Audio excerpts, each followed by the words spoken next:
അടുത്ത ഏരിയ എന്ന് പറഞ്ഞാൽ ഇറാഷണൽ നമ്പേഴ്സിനെ പറ്റിയിട്ടാണ്. സോ നമുക്കറിയാം ഇറാഷണൽ നമ്പേഴ്സിന്റെ എക്സാമ്പിൾ ഏതൊക്കെയാ? നമ്മുടെ പ്രൈം നമ്പേഴ്സിന്റെ റൂട്ടുകളാണ് അല്ലെ. Square root of prime numbers ആണ് ഇറാഷണൽ നമ്പേഴ്സിന്റെ എന്താ പറയാ എക്സാമ്പിൾ ആയിട്ട് നമ്മൾ പറയുന്നത്. ഇനി ഈ ഇറാഷണൽ നമ്പേഴ്സിനെ നമുക്ക് എക്സാക്ട്ലി ഈ നമ്പർ ലൈനകത്ത് റെപ്രസെന്റ് ചെയ്യാൻ പറഞ്ഞ് കുറച്ച് ക്വസ്റ്റ്യൻസുകൾ വരാം. ഓക്കെ, അതായത് locate root 2 on the number line, locate root 3 on the number line. അതായത് നിങ്ങളുടെ എക്സാമ്പിൾ 3ഉം 4ഉം. സോ ഇത് എങ്ങനെ ചെയ്യും? നമ്മൾ അപ്പൊ നമ്മൾ വിചാരിക്കും അയ്യോ അതൊരു ഭയങ്കര വലിയൊരു ഡെസിമൽ നമ്പർ അല്ലേ, നമുക്ക് സ്കെയിലൊക്കെ വെച്ച് അളന്നൊന്നും വരയ്ക്കാനൊന്നും പറ്റത്തില്ല. സോ അതിനു വേണ്ടി നമുക്ക് ഏറ്റവും പ്രശസ്തമായിട്ടുള്ള, നമുക്ക് എല്ലാവർക്കും അറിയാം, നമ്മൾ ആരെ ഉപയോഗിക്കും? പൈതഗോറസ് തിയറത്തിന് ഉപയോഗിക്കും. സോ എന്താ പൈതഗോറസ് തിയറം പറയുന്നത്? സോ ഒരു റൈറ്റ് ആംഗിൾഡ് ട്രയാങ്കിൾ വരയ്ക്കുകയാണ് എങ്കിൽ, എന്താ ഒരു റൈറ്റ് ആംഗിൾഡ് ട്രയാങ്കിൾ വരയ്ക്കുകയാണ് എങ്കിൽ, റൈറ്റ് ആംഗിൾ ട്രയാങ്കിൾ വരയ്ക്കട്ടെ.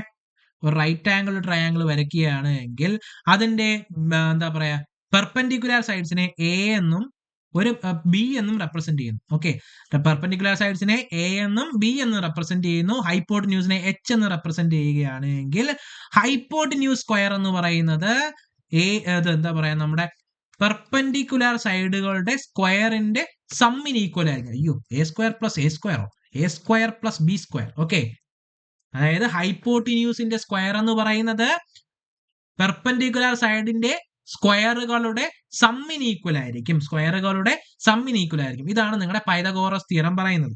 ഓക്കെ, സോ നമുക്ക് ഇതിന്റെ എച്ച് കണ്ടുപിടിക്കണമെങ്കിൽ ഇതിന്റെ സ്ക്വയർ റൂട്ട് എടുത്താൽ പോരെ. അതായത് ഹൈപ്പോട്ടിന്യൂസ് മാത്രമായിട്ട് കണ്ടുപിടിക്കണമെങ്കിൽ എന്ത് ചെയ്യണം? സ്ക്വയർ റൂട്ട് എടുക്കണം. സ്ക്വയർ റൂട്ട് ഓഫ് എച്ച് സ്ക്വയറിനെയാണ് നമ്മൾ എച്ച് എന്ന് പറയുന്നത്. അപ്പൊ എന്ത് ചെയ്യണം? Root of A square plus B square. അതാണ് ഞാൻ ഇവിടെ എഴുതിയിരിക്കുന്നത്. കണ്ടോ? So H square is equal to A square plus B square, which means H is equal to root of A square plus B square. Clear ആണല്ലോ? ഇതാണ് Pythagoras theorem പറയുന്നത്. So ഇത് ഉപയോഗിച്ചാണ് നമ്മൾ നമ്പർ ലൈനിനകത്ത് ഈ പറയുന്ന സ്ക്വയർ റൂട്ട് ഓഫ് പ്രൈം നമ്പേഴ്സിനെ വരയ്ക്കാൻ പോകുന്നത്. സോ അതിന് വേണ്ടി അത് സിമ്പിൾ ആണ് കേട്ടോ, നമ്മൾ കാണുന്നത്ര പാടൊന്നുമില്ല, സിമ്പിൾ ആണ്. എന്ത് ചെയ്യണമെന്ന് വെച്ചാൽ റൂട്ടിനകത്ത് കിടക്കുന്ന നമ്പർ സേ റൂട്ട് 2, ഇപ്പൊ റൂട്ട് 2 ആണ് നിങ്ങളുടെ റൂട്ടിനകത്ത് കിടക്കുന്നത്. അതിനെ രണ്ട് നമ്പറുകളുടെ സം ആയിട്ട് എഴുതാൻ ശ്രദ്ധിക്കുക. ഓക്കെ, രണ്ട് നമ്പറുകളുടെ സം ആയിട്ട് എഴുതാൻ ശ്രദ്ധിക്കുക. അങ്ങനെ സം ആയിട്ട് എഴുതുമ്പോൾ ഏതെങ്കിലും ഒരു നമ്പർ ഒരു പെർഫെക്റ്റ് സ്ക്വയർ ആയിരിക്കണം, വിച്ച് മീൻസ് അതിന്റെ സ്ക്വയർ റൂട്ട് എടുത്ത ഒരു നമ്പർ കറക്റ്റ് ആയിട്ട് ഒരു നമ്പർ കിട്ടും. പെർഫെക്റ്റ് സ്ക്വയർ എന്ന് പറയുമ്പോൾ ഏതൊക്കെ വരും? 1 വരും, 4 വരും, 9 വരും. അതിന്റെ സ്ക്വയർ റൂട്ട് എടുക്കുമ്പോൾ 3 വരുന്നുണ്ട്, 2 വരുന്നുണ്ട്, 1 വരുന്നുണ്ട്. ഓക്കെ, 9ന്റെ 3 ആണ്, 4ന്റെ 2 ആണ്, 1ന്റെ 1 തന്നെയാണ്. സോ അങ്ങനെ ഏതെങ്കിലും ഒരെണ്ണമെങ്കിലും, മിനിമം ഒരെണ്ണമെങ്കിലും എന്ത് ചെയ്യുക? രണ്ടും ആയാലും കുഴപ്പമില്ല, ഒരെണ്ണമെങ്കിലും എന്ത് ചെയ്യുക? ക്ലിയർ ആയിട്ട് സം ആയിട്ട് എഴുതാൻ ശ്രദ്ധിക്കുക. ഓക്കെ, അല്ല, ഒരെണ്ണമെങ്കിലും പെർഫെക്റ്റ് സ്ക്വയർ ആയിരിക്കാൻ ശ്രദ്ധിക്കുക. ഓക്കെ, അപ്പൊ 2നെ എനിക്ക് രണ്ടായിട്ട് സ്പ്ലിറ്റ് ചെയ്ത് എങ്ങനെ എഴുതാം? 1+1. ഇവിടെ രണ്ടും പെർഫെക്റ്റ് സ്ക്വയർസ് ആണ്. 1+1 എന്ന് എഴുതി കൂടെ? അതായത് ഇവിടെ നോക്കുകയാണെങ്കിൽ റൂട്ട് 2 അത് എവിടെയാ? നമുക്ക് ഇക്വേഷൻ ഉണ്ട്. Root H square is equal to root of A square plus B square. Root H square is equal to root of A square plus B square. So ആ ഒരു ഇക്വേഷൻ വെച്ച് നോക്കുകയാണെങ്കിൽ ഇവിടെ എച്ച് സ്ക്വയർ ആണ് നിങ്ങളുടെ 2 എന്ന് പറയുന്നത്, എ സ്ക്വയർ ആണ് 1 എന്ന് പറയുന്നത്, ബി സ്ക്വയർ ആണ് അതും 1 ആണ്. ഓക്കെ, അങ്ങനെയാണെങ്കിൽ എച്ച് എന്ന് പറയുന്നത് റൂട്ട് 2 ആണ്, എ എന്ന് പറയുന്നത് 1ഉം ബി എന്ന് പറയുന്നത് 1ഉം, because root 1 equal to 1. Okay, A square root എടുക്കും. ഓക്കെ, അതായത് പെർപെൻഡിക്കുലർ സൈഡ്സ് 1 ആയിട്ടുള്ള ഒരു ട്രയാങ്കിൾ വരച്ചാൽ, പെർപെൻഡിക്കുലർ സൈഡ്സ് 1 ആയിട്ടുള്ള ഒരു റൈറ്റ് ആംഗിൾഡ് ട്രയാങ്കിൾ വരച്ചാൽ അതിന്റെ ഹൈപ്പോട്ടിന്യൂസ് റൂട്ട് 2 ആയിരിക്കും. പെർപെൻഡിക്കുലർ സൈഡ്സ് 1 ആയിട്ടുള്ള ഒരു റൈറ്റ് ആംഗിൾഡ് ട്രയാങ്കിൾ വരച്ചാൽ, ഇതാ നോക്കടാ, പെർപെൻഡിക്കുലർ സൈഡ്സ് 1 ആയിട്ടുള്ള റൈറ്റ് ആംഗിൾ ട്രയാങ്കിൾ വരച്ചാൽ അതിന്റെ ഹൈപ്പോട്ടിന്യൂസ് എത്രയായിരിക്കും? റൂട്ട് 2 ആയിരിക്കും. റൂട്ട് 2 ആയിരിക്കും. അപ്പൊ നമുക്ക് നോക്കാം, നമ്പർ ലൈനകത്ത് റെപ്രസെന്റ് ചെയ്ത് നോക്കാം. സോ അതിന്റെ റെഫറൻസ് പോയിന്റ് എന്ന് പറയുന്നത് എപ്പോഴും 0 ആയിരിക്കും. റെഫറൻസ് പോയിന്റ് എന്ന് പറയുന്നത് എപ്പോഴും എന്തായിരിക്കും? 0 ആയിരിക്കും. 0യിൽ നിന്ന് ഞാനൊരു 1 യൂണിറ്റ് ലെങ്തില് ഒരു ലൈൻ വരയ്ക്കും. 1 യൂണിറ്റ് ലെങ്തിൽ ഞാൻ ലൈൻ വരച്ചു. ഓക്കെ, ലൈനായി. ഓക്കെ, ഈ ലൈനൊക്കെ വരയ്ക്കാൻ എന്താ പാട്. ഓക്കെ, ലൈൻ വരച്ചു. സോ ഇത് എത്രയാണ്? 1 യൂണിറ്റ്. സോ അതേ ലെങ്തിൽ 1 യൂണിറ്റ് മുകളിലോട്ട് ഞാൻ 1 യൂണിറ്റ് മാർക്ക് ചെയ്തു. Okay, same length. ഓക്കെ, എന്താ ഇവിടെ ഏകദേശം. ഓക്കെ, ഇനി അപ്പൊ ഇത് എത്രയാ? ഇതും 1 യൂണിറ്റ്, ഇതും 1 യൂണിറ്റ് ആണ്. ഇനി എന്ത് ചെയ്യണം? അതിന്റെ ഹൈപ്പോട്ടിന്യൂസ് വരയ്ക്കണം. സോ ഹൈപ്പോട്ടിന്യൂസ് വരയ്ക്കുമ്പോൾ എത്ര കിട്ടോടാ? എനിക്ക് റൂട്ട് 2 യൂണിറ്റ് എന്ന് കിട്ടും. ഓക്കെ, റൂട്ട് 2 യൂണിറ്റ് എന്ന് കിട്ടും. സോ ഇവിടെ നിന്ന് ഇവിടം വരെയുള്ള, ഞാനിപ്പോ നമ്പർ കൊടുക്കുന്നത് ഒ എന്ന് കൊടുക്കാം, ഇത് എ എന്ന് കൊടുക്കാം, ഇത് ബി എന്ന് കൊടുക്കാം. സോ ഒ ബി എന്ന് പറയുന്നത് എത്രയാടാ? √2 ആണ്. OB എന്ന് പറയുന്നത് √2 ആണ്. ഇത് നമ്പർ ലൈനിനകത്ത് റെപ്രസെന്റ് ചെയ്യാൻ പറഞ്ഞാൽ ഇതിപ്പോ നമ്പർ ലൈനിലല്ല ഈ B എന്ന് പറയുന്ന പോയിന്റ് കിടക്കുന്നത്. സോ ഞാൻ ഇവിടെ ഒരു കോമ്പസ് എടുക്കുക. കോമ്പസിന്റെ ഷാർപ്പ് പോയിന്റ് ഉണ്ടല്ലോ, ഷാർപ്പ് പോയിന്റ് നമ്മുടെ റെഫറൻസ് പോയിന്റ് ആയിട്ടുള്ള 0-യിൽ വെക്കുക. ഇനി എന്ത് ചെയ്യുക? പെൻസിൽ Bയിൽ വെക്കുക. പെൻസിൽ എവിടെ വെക്കുക? Bയിൽ വെക്കുക. പെൻസില് Bയിൽ വെക്കുക. ഓക്കെ, പെൻസില് Bയിൽ വെക്കുക. എന്നിട്ട് എന്ത് ചെയ്യുക? OB റേഡിയസ് ആയിട്ട് ഒരു ആർക്ക് വരയ്ക്കുക. OB റേഡിയസ് ആയിട്ട് ഒരു ആർക്ക് വരയ്ക്കുക. കിട്ടുന്നത് ഇവിടത്തെ പോയിന്റ് ആണ് എന്തെന്ന് പറയുന്നത് √2 വാല്യൂ. ബിക്കോസ് OBയും ഇവിടത്തെ ഈ റേഡിയസ് ആയിട്ട് വരയ്ക്കുമ്പോൾ എന്ത് കിട്ടും? ഈ ഒരു ലെങ്തും, അതായത് ഇപ്പൊ ഞാൻ ഇവിടെ ഇപ്പൊ ഏത് കൊടുക്കുക, ഒരു BC. ഓക്കെ, OBയും OCയും ഈക്വൽ ആണ്. OBയും OCയും ഈക്വൽ ആണ്. ബിക്കോസ് ആ സെയിം റേഡിയസ് ആയിട്ടാണ് നമ്മൾ താഴോട്ട് വരുന്നത്. അപ്പൊ എന്ത് കിട്ടും നമുക്ക്? ആ ഒരു C എന്ന് പറയുന്ന പോയിന്റിൽ √2 എന്ന് പറയുന്ന നമ്പർ മാർക്ക് ചെയ്യാനായിട്ട് പറ്റും. ഇനി എങ്ങനെയാണ് √3 മാർക്ക് ചെയ്യുന്നത്? ഇതുപോലെ തന്നെ √3 എന്ന് പറഞ്ഞാൽ നിങ്ങൾ എങ്ങനെ എഴുതണം? √3നെ 2 നമ്പറുകളുടെ സമ്മായിട്ട് എഴുതണം. ഞാൻ ഇപ്പൊ 2+1, അതിൽ ഒരെണ്ണം എനിക്ക് എന്താ, ഒരെണ്ണം അങ്ങനെ ഇട്ടില്ലെങ്കിലും ഓക്കെ, ഒരെണ്ണം നമ്മൾ എന്ത് ചെയ്യുക? ഏതെങ്കിലും ഒരു പെർഫെക്റ്റ് സ്ക്വയർ ആയിട്ട് എടുക്കുക. 2+1 which means that h square equal to 3, a square equal to 1, a square equal to 2, b square equal to 1. Okay, ഇനി h is equal to √3, a is equal to √2, b is equal to √1 equal to 1. Okay, അതായത് perpendicular sides √2ഉം 1ഉമായാൽ, okay, perpendicular sides √2ഉം 1ഉമായാൽ കിട്ടുന്ന right angled ട്രയാംഗിളിന്റെ hypotenuse എന്ന് പറയുന്നത് √3 ആയിരിക്കും. അതായത് ഞാൻ റൈറ്റ് ആംഗിൾ ട്രയാംഗിൾ വരയ്ക്കുന്നു, അതിന്റെ എന്താ പറയാ, പെർപെൻഡിക്കുലർ സൈഡ്സ് ഒന്ന് 1ഉം ഒന്ന് √2 ആണെങ്കിൽ കിട്ടുന്ന ഹൈപ്പോട്ടന്യൂസ് എത്രയായിരിക്കും? √3 ആയിരിക്കും. ക്ലിയർ ആണല്ലോടാ? ക്ലിയർ ആണല്ലോ? സോ ഇപ്പൊ ഓൾറെഡി √2 ഇല്ലെങ്കിൽ നമ്മൾ ഇതുപോലെ ആദ്യം √2 കണ്ടുപിടിക്കേണ്ടി വരും. ഇപ്പൊ എന്റെ കയ്യിൽ ആരുണ്ട്? √2 ഉണ്ട്. അല്ലെങ്കിൽ ഇതുപോലെ √2 നിങ്ങൾ വരയ്ക്കണം. ഓക്കെ, അപ്പൊ √2 ഉണ്ടെങ്കിൽ നിങ്ങൾ എന്ത് ചെയ്താൽ മതി? എന്ത് ചെയ്യുക? √2 ഉണ്ട്. സോ ഇത് ഒരു പെർപെൻഡിക്കുലർ സൈഡ്, അതിന് പെർപെൻഡിക്കുലർ ആയിട്ട് വേറൊരു ലൈനും കൂടെ വരയ്ക്കണം. അതായത് 1 സെന്റിമീറ്റർ അടയാളപ്പെടുത്താനായിട്ട്. ഓക്കെ, ഇത് ഓൾറെഡി ഉണ്ട്, ഇത് വരയ്ക്കണം. ഓക്കെ, അതായത് നിങ്ങളുടെ പൊട്രാക്ടർ എടുക്കുക, പൊട്രാക്ടറിന്റെ മിഡിൽ പോയിന്റ് ഇവിടെ വെക്കുക, ഇങ്ങനെ ചരിച്ച് വെക്കുക. ഓക്കെ, ചരിച്ച് മിഡിൽ പോയിന്റ് ഇവിടെ ആയിട്ട് വെക്കുക. ചരിച്ച് തന്നെ വെക്കണേ, ചരിച്ച് കൃത്യമായിട്ട് ആ ലൈൻ ഈ OBയുമായിട്ട് അലൈൻ ചെയ്യണം. ഓക്കെ, എന്നിട്ട് മിഡിൽ പോയിന്റ് Bയിൽ വെക്കുക. എന്നിട്ട് അവിടെ നിന്ന് 90 മാർക്ക് ചെയ്യുക. അതായത് ഇവിടെ ആയിട്ട് 90 വരും. എന്നിട്ട് നീട്ടി ഒരു ലൈൻ വരയ്ക്കുക. ആ പോയിന്റിനെയും Bനെയും കൂടെ യോജിപ്പിക്കുന്ന തരത്തിൽ നീട്ടി ഒരു ലൈൻ വരയ്ക്കുക. എന്റെ സ്ട്രൈറ്റ് ലൈൻ ഒന്നും ആവത്തില്ല. ഓക്കെ, കുഴപ്പമില്ല. ഓക്കെ, ഇനി എന്ത് ചെയ്യുക? ഇനി കോമ്പസ് എടുക്കുക, കോമ്പസിന്റെ ഷാർപ്പ് പോയിന്റ് Bയിൽ വെക്കുക. ഇനി എന്ത് ചെയ്യുക? ആദ്യം കോമ്പസ് എടുത്തിട്ട് കോമ്പസിൽ എത്ര എടുക്കുക? 1 സെന്റിമീറ്റർ ലെങ്ത് എടുക്കുക. കോമ്പസിൽ എത്ര എടുക്കുക? 1 സെന്റിമീറ്റർ ലെങ്ത് എടുക്കുക. എന്നിട്ട് ഷാർപ്പ് പോയിന്റ് Bയിൽ വെക്കുക. പെൻസിൽ വെച്ചിട്ട് ആർക്ക് വരയ്ക്കുക. അപ്പൊ എത്ര കിട്ടും? 1 യൂണിറ്റ് കിട്ടും. ഇതല്ലെങ്കിൽ സ്കെയിൽ വെച്ചിട്ട് 1 യൂണിറ്റ് മാർക്ക് ചെയ്യുക. ഓക്കെ, ഇനി എന്ത് ചെയ്യുക? സോ ഈ പോയിന്റാണ് ഞാൻ D എന്ന് പറഞ്ഞെടുക്കുന്നത്. ആ പോയിന്റും Oയുമായിട്ട് മാർക്ക് ചെയ്യുക. സോ OD എന്ന് പറയുന്നത് എത്രയായിരിക്കും? OD എന്ന് പറഞ്ഞാൽ √3 ആയിരിക്കും. OB എന്ന് പറഞ്ഞാൽ √2 ആയിരുന്നു. OD എന്ന് പറഞ്ഞാൽ √3 ആയി. ഇനി എങ്ങനെ നമ്മൾ മാർക്ക് ചെയ്യുന്നത്? നമ്പർ ലൈനിനകത്ത് മാർക്ക് ചെയ്യുന്നത്? Oയിൽ കോമ്പസ് വെക്കുക, Dയിൽ പെൻസിൽ വെക്കുക. കോമ്പസിന്റെ ഷാർപ്പ് പോയിന്റ് Oയിൽ വെക്കുക, Dയിൽ പെൻസിൽ വെക്കുക. ആ സെയിം റേഡിയസിൽ എന്ത് ചെയ്യുക? ആർക്ക് വരയ്ക്കുമ്പോൾ ഏകദേശം ഇവിടെ ആയിട്ട് വരും. സോ ഈ പോയിന്റിൽ √3 മാർക്ക് ചെയ്യുക. ഓക്കെ, സോ എങ്ങനെയാണ് √2 എങ്ങനെയാണ് √3 ഒക്കെ മാർക്ക് ചെയ്യണമെന്ന് ക്ലിയർ ആയിട്ട് പഠിച്ചല്ലോടാ. ഇനി √5 ആണെങ്കിൽ നിങ്ങൾ എന്ത് ചെയ്യും? √5നെ നമുക്ക് എങ്ങനെ എഴുതാം? √3 + 2. അപ്പം അതായത് A √3 ആയിരിക്കും, B √2 ആയിരിക്കും. ഓക്കെ, സോ √3ന്റെ ലെങ്ത് ഇവിടെയുണ്ട്. ഓക്കെ, √2ന്റെ ലെങ്ത് ഇവിടെയുണ്ട്. കോമ്പസ് എടുത്ത് ഈ ലെങ്ത് അളന്നിട്ട് ഒരു പ്രൊട്രാക്ടർ എടുത്ത് 90 ഡിഗ്രി ഇവിടെ മാർക്ക് ചെയ്തിട്ട് എന്ത് ചെയ്താൽ മതി?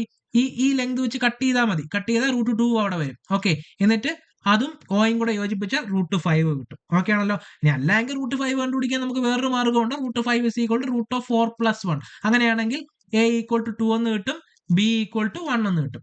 ഓക്കെ, അതായത് പെർപെൻഡിക്കുലർ സൈഡ്സ് 2ഉം 1ഉമായിട്ട് വരുന്നുണ്ടെങ്കിൽ അതിന്റെ ഹൈപ്പോട്ടന്യൂസ് √5 ആയിരിക്കും. സോ ഏത് മെത്തേഡ് വേണമെങ്കിലും യൂസ് ചെയ്യാം. ഓക്കെ, ക്ലിയർ ആണല്ലോടാ? ഇത്രയും ക്ലിയർ ആണല്ലോ? അടുത്തതെന്ന് പറഞ്ഞാൽ നിങ്ങളുടെ ടെക്സ്റ്റിനകത്ത് തന്നെയുള്ള എക്സസൈസ് 1.2 ആണ്. സോ അതിന്റെ ഫസ്റ്റ് ക്വസ്റ്റ്യൻ എന്ന് പറഞ്ഞാൽ state whether the following statement are true or false justify your answer. Every irrational number is a real number. Okay, so irrational number എന്ന് പറഞ്ഞാൽ എന്താടാ? ഇറാഷണൽ നമ്പേഴ്സ് എന്ന് പറഞ്ഞാൽ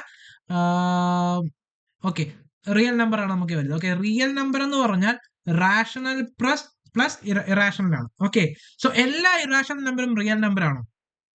ആണല്ലേ. എല്ലാ ഇറാഷണൽ നമ്പറും റിയൽ നമ്പർ ആണ്. Because real number is the combination or union of rational and irrational number. So every irrational numbers are real numbers. Okay, so every irrational number is a real number. Statement എന്ന് പറയുന്നത് ഒരു true statement ആണ്. നമുക്ക് trick വെച്ച് നോക്കാം. So ഇത് ഇവിടെ irrational to real ആണ്, വിച്ച് മീൻസ് റൈറ്റിന്ന് ലെഫ്റ്റിലോട്ടാണെങ്കിൽ ട്രൂ ആണ്. ഓക്കെ ആണല്ലോ. ഇനി അടുത്തത്, every point on the number line is of the form root M where M is a natural number. ഈ സ്റ്റേറ്റ്മെന്റ് ഫോൾസ് ആണ്. എങ്ങനെയാണെന്ന് ഞാൻ പറഞ്ഞുതരാം. Every point on the number line is of the form root M where M is a natural number. അതായത് natural number ലൈനിനകത്തുള്ള എല്ലാ പോയിന്റുകളും root M എന്ന ഫോമിലാണ് ഉള്ളത്. ഓക്കെ, ഞാനൊരു കാര്യം പറയട്ടെ, ഈ നമ്പർ ലൈനിനകത്ത് നെഗറ്റീവ് നമ്പേഴ്സ് ഇല്ലേടെ? നെഗറ്റീവ് നമ്പേഴ്സിനെ ഏതെങ്കിലും, ഇപ്പൊ -5 എടുക്കുന്നു, അതിനെ ഏതെങ്കിലും ഒരു നമ്പറിന്റെ റൂട്ടായിട്ട് എഴുതാൻ സാധിക്കുമോ? ഇപ്പൊ ഇവിടെ പോസിറ്റീവ് റൂട്ട്സ് ആണ് പറഞ്ഞിരിക്കുന്നത്. ഇങ്ങനെ കൊടുത്തിരുന്നെങ്കിൽ പിന്നെ നമുക്ക് ആ ഒരു എക്സാമ്പിൾ നോക്കാമായിരുന്നു. പക്ഷെ ഇങ്ങനെയല്ല, ഇതിപ്പോ പോസിറ്റീവ് റൂട്ടാണ് കൊടുത്തിരിക്കുന്നത്. സോ പോസിറ്റീവ് റൂട്ട് കൊടുത്താൽ വിച്ച് മീൻസ് നെഗറ്റീവ് നമ്പേഴ്സിനെ റൂട്ട് എം ഫോമിൽ എഴുതാൻ സാധിക്കത്തില്ല. അതുകൊണ്ട് എന്താ, every point on the number line is not in the form of root M where M is a natural number. അല്ലെങ്കിൽ സിമ്പിൾ ആയിട്ട് വേറൊരു എക്സാമ്പിൾ പറയാം. ഞാൻ എടുക്കുന്ന ഒരു പൈ. ഓക്കെ, പൈ എന്ന് പറയുന്ന ഒരു നമ്പർ എടുക്കുന്നു. അത് നമ്പർ ലൈനിൽ ഉള്ളതാണ്. നേരത്തെ പറഞ്ഞതാണ്, നമ്പർ ലൈനിൽ ഉള്ള നമ്പറാണ്. ഇറാഷണൽ നമ്പറാണ് പൈ എന്ന് പറയുന്നത്.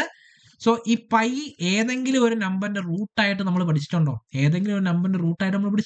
ഇല്ല. സോ ഈ ഒരു സ്റ്റേറ്റ്മെന്റ് ഫോൾസ് ആണ്.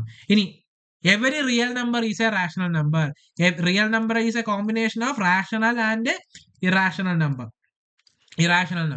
So every real number is a rational number. No, his statement is false, because rational number every real number is a irrational number. Real നമ്പറിനകത്ത് റാഷണൽ നമ്പർ കൂടി പെടുന്നുണ്ട്. സോ ഈ റാഷണൽ നമ്പർ ഒന്നും irrational number അല്ല. ഇനി നമ്മൾ trick വെച്ച് നോക്കുകയാണെങ്കിൽ റിയൽ നമ്പർ ടു ഇറാഷണൽ നമ്പറിലോട്ടാണ് റിലേഷൻ പോയിരിക്കുന്നത്. സോ ലെഫ്റ്റിന്ന് റൈറ്റിലോട്ടാണ് റിലേഷൻ പോയിരിക്കുന്നത്. സോ സ്റ്റേറ്റ്മെന്റ് എന്തായിരിക്കും? ഫോൾസ് ആയിരിക്കും. ക്ലിയർ ആണല്ലോ? ഇത്രയും ക്ലിയർ ആണല്ലോ. രണ്ടാമത്തെ ക്വസ്റ്റ്യൻ നോക്കിയേ. Are the square roots of all the positive integers irrational if not give an example of the square root of a number that is rational number. Okay, അപ്പൊ എന്താണ് question എന്ന് പറയുന്നത്? എല്ലാ പോസിറ്റീവ് ഇന്റിജേഴ്സിന്റെയും സ്ക്വയർ റൂട്ട് ഇറാഷണൽ ആണോ എന്നാണ് ചോദിച്ചിരിക്കുന്നത്. ആണോ? Okay, ഒരു പോസിറ്റീവ് നമ്പർ 3 എടുക്കുന്നു, അതിന്റെ റൂട്ട് എടുത്താൽ അത് ഇറാഷണൽ ആണ്. 2 എടുക്കുന്നു, അതിന്റെ റൂട്ട് എടുത്താലും അതെന്താണ്? ഇറാഷണൽ ആണ്. പക്ഷെ ഞാൻ പറഞ്ഞു, തന്നിരിക്കുന്ന സ്റ്റേറ്റ്മെന്റ് ഫോൾസ് ആണെന്ന് തെളിയിക്കാൻ നമുക്ക് ഒരൊറ്റ എക്സാമ്പിൾ മതി. Are the square root of all the positive integers are irrational. So ഞാൻ നമ്പർ 9 എടുക്കുന്നു, അതിന്റെ സ്ക്വയർ റൂട്ട് എടുക്കുന്നു, ഇറാഷണൽ ആണോ? അല്ല, അതിന്റെ ആൻസർ 3 ആണ്. സോ സ്ക്വയർ റൂട്ട് കണ്ടാൽ ഉടനെ അത് ഇറാഷണൽ ആണെന്ന് പറയരുത്, എന്ന് എടുത്തു നോക്കണം, ഒന്നും കൂടി നോക്കണം. സോ റൂട്ട് 9 എന്ന് പറഞ്ഞാൽ ആൻസർ എത്രയാണ് കിട്ടുന്നത്? 3 ആണ്. 3 ഒരു റാഷണൽ നമ്പർ അല്ലേ? സോ എക്സാമ്പിളുമായി സ്റ്റേറ്റ്മെന്റ് ഫോൾസ് ആണെന്ന് വായി. അതുപോലെ തന്നെ 4 എടുത്താൽ റൂട്ട് 4 എന്ന് പറഞ്ഞാൽ എന്താണ് ആൻസർ? റൂട്ട് 4 എന്ന് പറഞ്ഞാൽ 2 ആണ്. സോ അതും റാഷണലായി. റൂട്ട് 16 എന്ന് പറഞ്ഞാൽ 4 ആണ്. സോ അതും റാഷണലായി. സോ ഇങ്ങനെ ഏത് എക്സാമ്പിൾ വേണമെങ്കിലും നിങ്ങൾക്ക് കൊടുക്കാം. ഇനി show how root 5 can be represented in the number line. So root 5നെ 2 മെത്തേഡ് ഞാൻ പറഞ്ഞുതരാം. ഒന്നാമത്തെ മെത്തേഡ്, 2 മെത്തേഡ് അല്ല, 2 തരത്തിൽ. ഓക്കെ, ഞാൻ നേരത്തെ കഴിഞ്ഞ സ്ലൈഡിനകത്ത് പറഞ്ഞതാ. ഏതെങ്കിലും 2 നമ്പറിന്റെ സമ്മായിട്ട് എഴുതുക. എങ്ങനെ എഴുതാം? ഒന്ന് 4 + 1 ആയിട്ട് എഴുതാം. ഇതിൽ നിന്ന് എങ്ങനെയാണ് നമുക്ക് മനസ്സിലാക്കുന്നത്? h സ്ക്വയർ എന്ന് പറഞ്ഞാൽ 5 ആണ്, a സ്ക്വയർ എന്ന് പറഞ്ഞാൽ 4 ആണ്, b സ്ക്വയർ എന്ന് പറഞ്ഞാൽ 1 ആണ്. ക്ലിയർ ആണല്ലോടാ?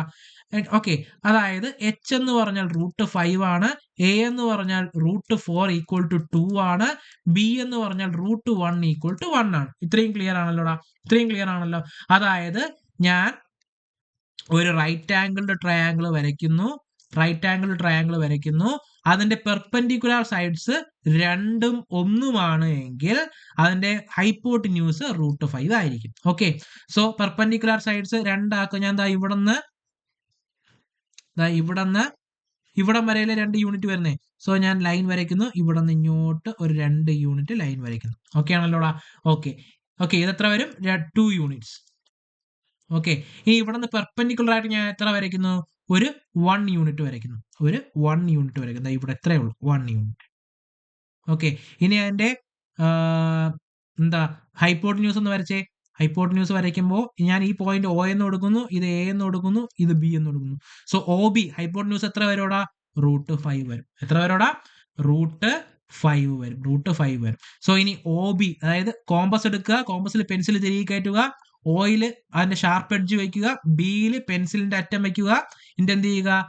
ഇങ്ങനെ ഒന്ന് കട്ട് ചെയ്യുക. നമ്പർ ലൈനിലോട്ട് ഒരു ആർക്ക് വരയ്ക്കുക. നമ്പർ ലൈനിലോട്ട് ഒരു ആർക്ക് വരയ്ക്കുമ്പോൾ ഒരു പോയിന്റ് കിട്ടും. ആ പോയിന്റ് ആണെന്ന് പറയുന്നത് നമ്പർ ലൈനിലുള്ള √5 എന്ന് പറയുന്നത്. സോ ഇങ്ങനെയും ചെയ്യാം, അല്ലെങ്കിൽ √5 എങ്ങനെ എഴുതാം?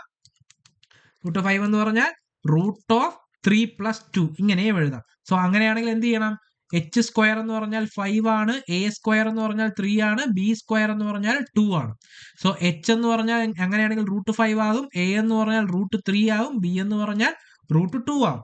സോ ആദ്യം നിങ്ങൾ √3ഉം √2ഉം വരയ്ക്കണം. ഓക്കെ, അത് നമുക്ക് നേരത്തെ നമ്മൾ കഴിഞ്ഞ രീതിയിൽ ചെയ്ത കണക്ക് തന്നെ ഞാൻ നേരത്തെ കഴിഞ്ഞ സ്ലൈഡിൽ പറഞ്ഞതാ. √3ഉം √2ഉം വരയ്ക്കണം. എന്നിട്ട് അതിന്റെ അത് വെച്ചിട്ട് നിങ്ങൾ ഒരു പെർപെൻഡിക്കുലർ സൈഡ് √3ഉം √2 ആയിട്ടുള്ള ഒരു ട്രയാംഗിൾ, റൈറ്റ് ആംഗിൾ ട്രയാംഗിൾ വരയ്ക്കുകയാണെങ്കിൽ അതിന്റെ ഹൈപ്പോട്ടന്യൂസ് എന്തായിരിക്കും?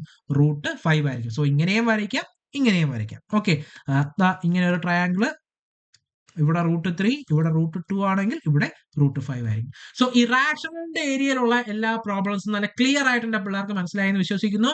എന്തെങ്കിലും ഡൗട്ട് ഉണ്ടെങ്കിൽ ഒന്ന് പറഞ്ഞാൽ മതി. ഇനി നമ്മൾ അടുത്ത ലെവലിലോട്ട് പോവുകയാണ്. ഓക്കെ.